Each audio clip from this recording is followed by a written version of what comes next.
So, what is an artist archetype? I think this is a really interesting conversation to have. So, Dustin is referring to kind of this pre existing idea of an artist archetype.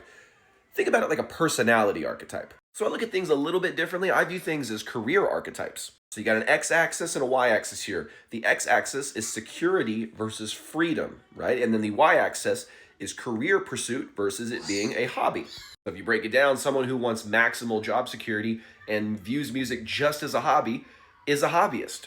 But what if you view music as a hobby, but you want a little bit more freedom with what you do? Well, then you become the hustler because you're most likely going to be that person who views music as a hobby, but you have a bunch of side hustles that bring in income for you that a 9 to 5 would. But what if you want maximal job security, but you still want to be in the music business? Well, then you're most likely the entrepreneur. You're someone who's going to work for an established artist because they've put the risk up to start and create this music business that you can now be a part of as a technician, a tour manager, a merchandise manager, or any other kind of role. Basically creating job security even though you're in the music business. And then finally, we have the people that are responsible for the entrepreneurs having a job, which is the entrepreneurs. These are the musicians who want maximal freedom and want to pursue their career goals as a musician. This is the type of musician who's willing to take a lot of risk to get the big payoff of starting a career around their brand or their music. Now, mind you, freedom doesn't always mean success, but that's the type of person, the archetype, that a lot of artists fall into. You're most likely the person who just views music as a hobby.